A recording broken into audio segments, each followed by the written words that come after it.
नमस्कार। Target with Arun sir, 12 June 2020। Current affairs in Hindi. Bharat में केसर और हींग का उत्पादन बढ़ाने के लिए हिमाचल प्रदेश के पालमपुर स्थित हिमालय जैव संपदा प्रौद्योगिकी संस्थान और हिमाचल प्रदेश के कृषि विभाग के मध्य साझेदारी की गई है। इस साझेदारी के तहत हिमालय जैव संपदा प्रौद्योगिकी संस्थान किसानों को तकनीकी जानकारी मुहैया कराने के साथ साथ राज्य कृषि विभाग के अधिकारियों एवं किसानों को प्रशिक्षित भी करेगा। उल्लेखनीय है कि केसर और हींग को विश्व के सबसे मूल्यवान मसालों में गिना जाता है। भारत में सदियों से हींग और केसर का व्यापक रूप से उपयोग किया जा रहा है, किंतु इसके बावजूद देश में इन दोनों ही मसालों का उत्पादन काफी सीमित है। भारत में केसर की वार्षिक मांग करीब 100 टन है, किंतु हमारे देश में इसका औसत उत्पादन लगभग 6-7 टन ही संभव हो पाता है, जिसके कारण प्रत्येक वर्ष बड़ी मात्रा में केसर का आयात करना पड़ता है। इसी प्रकार भारत में हींग उत्पादन भी काफी सीमित है, किंतु इसके बावजूद भारत में प्रत्येक वर्ष विश्व में हींग के कुल उत्पादन के 40% की खपत होती है। भारत अपनी इस आवश्यकता को पूरा करने के लिए प्रत्येक वर्ष लगभग 600 करोड़ रुपए मूल्य की तकरीबन 1200 मीट्रिक टन कच्ची हींग अफगानिस्तान, ईरान और उज्बेकिस्तान जैसे देशों से आयात करता है। इस साझेदारी के माध्यम से भारत की आयात निर्भरता में कमी की जा सकेगी। साथ ही यह हिमाचल प्रदेश में कृषि आय बढ़ाने, आजीविका में वृद्धि तथा ग्रामीण विकास के उद्देश्य को पूरा करने में सहायक सिद्ध होगी।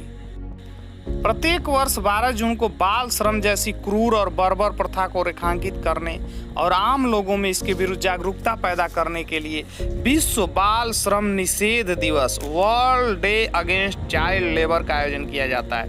वर्ष 2020 के लिए इस दिवस का थीम है कोविड-19 protect children from child labour now more than ever. इस दिवस की शुरुआत वर्ष 2002 में अंतर्राष्ट्रीय श्रम संगठन इंटरनेशनल लेबर ऑर्गेनाइजेशन ILO द्वारा वैश्विक स्तर पर बाल श्रम को समाप्त करने के प्रयासों की आवश्यकता पर ध्यान केंद्रित के उद्देश्य से की गई थी।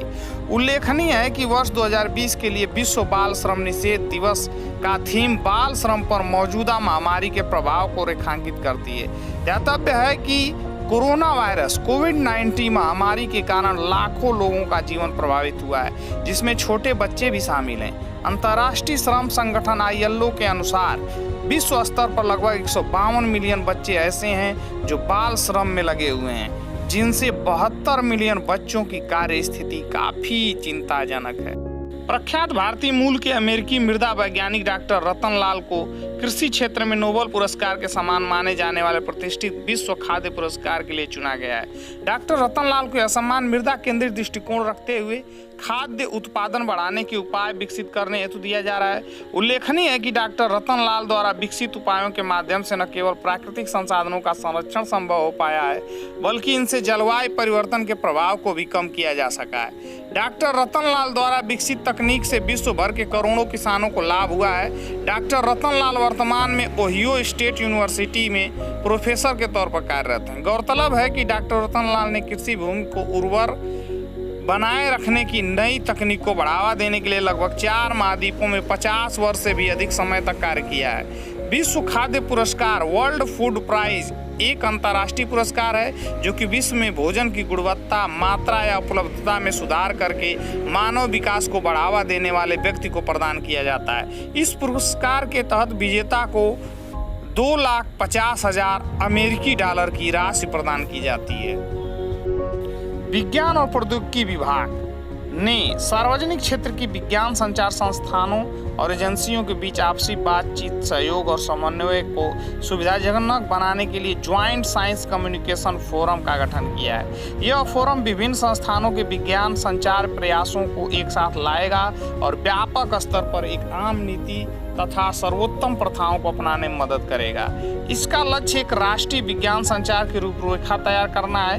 फोरम में विज्ञान और प्रौद्योगिकी विभाग DST के अलावा कृषि, स्वास्थ्य, संस्कृति, रक्षा, अंतरिक्ष, परमाणु ऊर्जा और सूचना और प्रसारण समेत विभिन्न केंद्रीय मंत्रालयों और विभागों के वरिष्ठ अधिकारियों को शामिल किया गया है। उल्लेखनीय है कि भारत में विज्ञान संचार के लिए एक मजबूत संगठनात्मक संरचना मौजूद है।